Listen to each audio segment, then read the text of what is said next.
Known as the Black Widow, she is believed to have poisoned at least 21 people during the Victorian era, making her one of Britain's first serial killers, decades before the terror of Jack the Ripper murders gripped London. This is True Crime with Emma, and if you like true crime, please feel free to follow me on YouTube, TikTok, or Spotify. If you are listening to the podcast on Spotify, I would be very grateful if you could leave a review.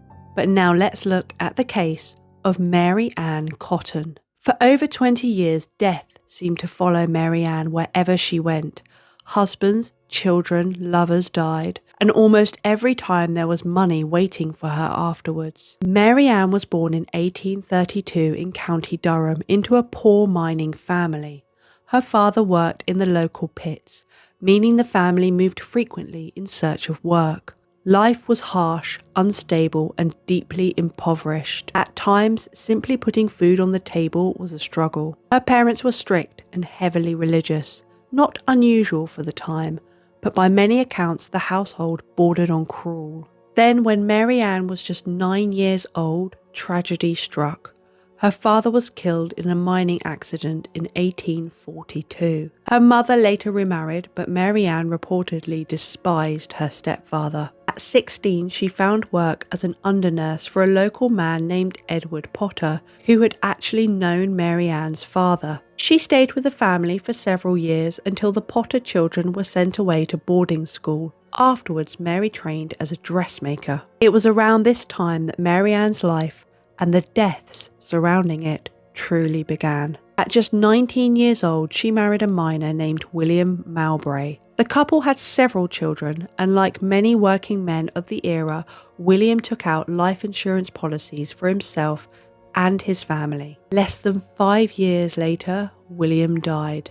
His cause of death was recorded as gastric fever, a common diagnosis in Victorian Britain, where diseases like cholera and influenza regularly swept through overcrowded towns. Few people questioned it. Seen as just a tragic end to the Mowbray family, Mary Ann collected the insurance payout, and with that money, she moved closer to a former lover named Joseph Nattrass. During this period, 2 of her 3 surviving children also died. At the time, infant mortality rates were tragically high, and their deaths did not initially raise suspicion. Only one daughter, Isabella Jane, survived. Mary Ann later found work as a nurse in a hospital where she met a patient named George Ward. The two quickly became close and eventually married.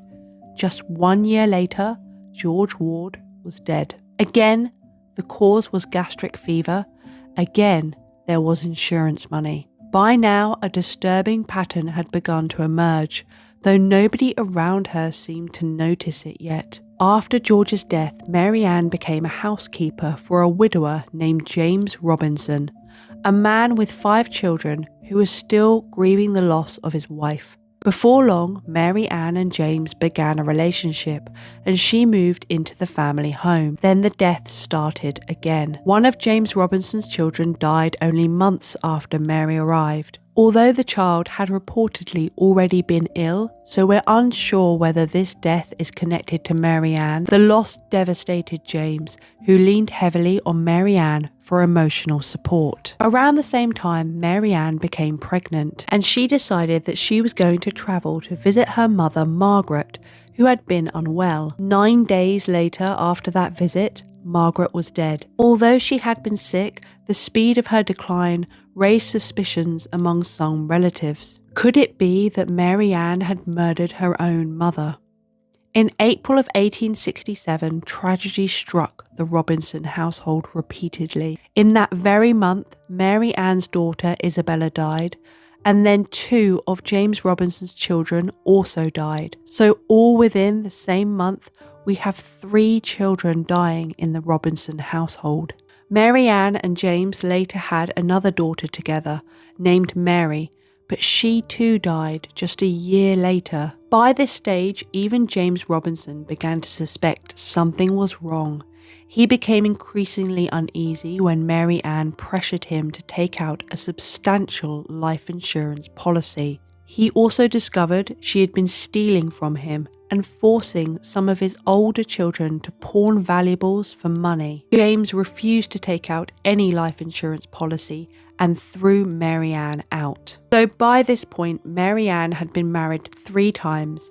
Many of her children were dead. Several stepchildren had also died under her care, and still nobody stopped her. Now penniless and homeless, Mary Ann was introduced by a friend to a widow miner named Frederick Cotton, who had 2 young children. Despite technically still being married to James Robinson, Mary Ann married Frederick. Within a year, they had a son together named Robert. Then, in 1871, Frederick died. Once again, Mary Ann collected a life insurance payout. After Frederick's death, Mary quickly reunited with her former lover Joseph Nattrass, who moved in with her. Around the same time, she found work caring for a recovering smallpox patient named John Quick Manning. As before, Mary Ann became romantically involved with the man she was nursing. At this point, Mary had 1 son of her own, along with Frederick Cotton's 2 children. Mary Ann and the 3 children moved in with John Quick Manning, and Mary soon became pregnant with John's child. Then, more deaths followed. In March of 1872, one of Frederick's sons died, so this would be Mary Ann's stepson, along with her own son, Robert. So again, in 1 month, we have 2 children dying. At this point, it's probably important to note that during the Victorian era, infant mortality rate was very high, which is, I think, how Mary Ann got away with murdering so many innocent children. Even though she was building a relationship with John Manning, she was still in contact with her lover, Joseph Nattrass. She eventually convinced Joseph to change his will, naming Mary as the beneficiary. 4 months after changing his will, Joseph died. By now we have countless deaths caused by Mary. She has 1 child remaining in her care, who is Frederick Cotton's 7-year-old son, Charles. Mary Ann reportedly saw the boy as a burden. She wanted to marry John Manning and start a new life, but Charles, she believed, stood in the way. Then came the mistake that would finally expose her. Mary Ann visited a local druggist named Thomas Riley and allegedly told him that Charles wouldn't be around much longer. She chillingly added that he would go like the rest of the Cotton family. Whether it was arrogance or overconfidence, those words would seal her fate. In July of 1872, Charles Cotton died. Like so many before him, his cause of death was recorded as gastric fever. An autopsy was performed, and this happened supposedly on Mary Ann's own kitchen table. Even by Victorian standards, the examination was rushed and inadequate. The doctor apparently ran out of time. He initially concluded that there was nothing suspicious, but Thomas Riley could not shake what Mary Ann had told him. He urged authorities to investigate further. Fortunately, part of Charles's stomach had been preserved in a jar. When it was properly examined, investigators discovered significant traces of arsenic. Finally, after decades of unexplained deaths, Mary Ann Cotton was arrested and charged with the murder of Charles Cotton. As investigators looked deeper into her past, the scale of deaths surrounding her became impossible to ignore. 3 husbands, lovers, stepchildren, friends, and numerous biological children. Many had died with the same symptoms: vomiting, stomach pain, diarrhea, dehydration, symptoms that Victorian doctors repeatedly dismissed as gastric fever. At the time, arsenic was cheap, easily available, and commonly used in households. Investigators believed Mary Ann mixed it into tea or food, slowly poisoning her victims while appearing to nurse them through illness. To neighbours and friends, she appeared caring, compassionate, even devoted. But behind closed doors, many believed Mary Ann Cotton had been quietly killing for over 2 decades. After her arrest, Mary Ann Cotton was sent to prison to await trial. While behind bars, she gave birth to another child. the baby was immediately taken away from her care. By this point, Mary Ann had reportedly given birth to 13 children. Out of the 13, only 2 were believed to have survived.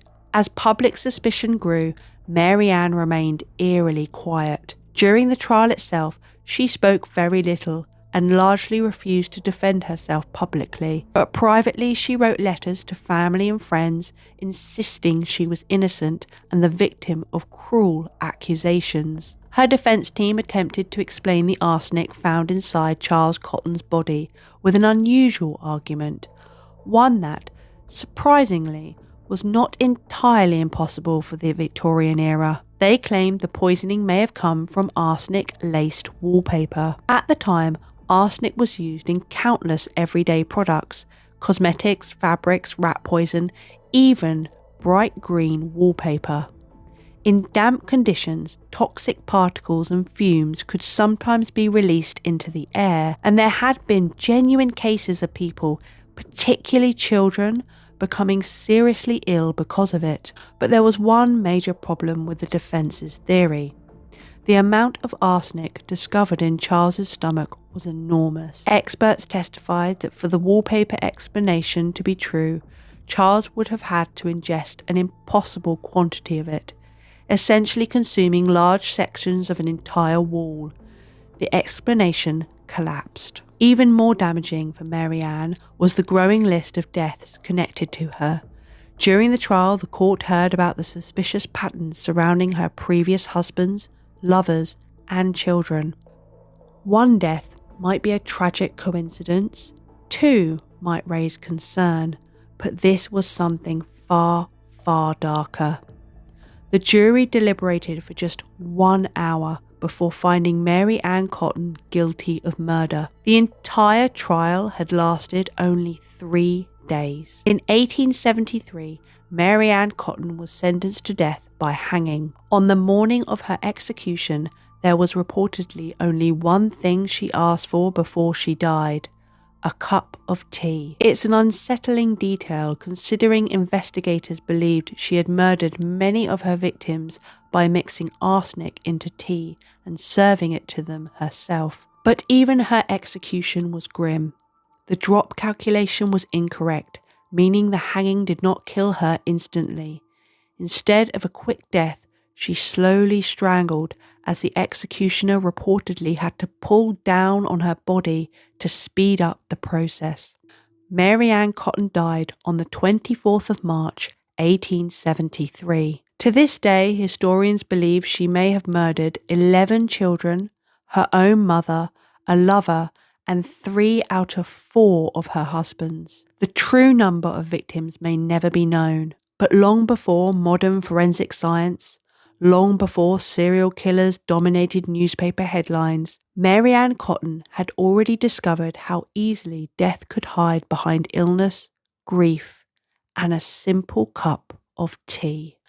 That was the case of Mary Ann Cotton. Thank you for listening. If you like my channel, please feel free to follow and hit the notification button so that you can join us next time.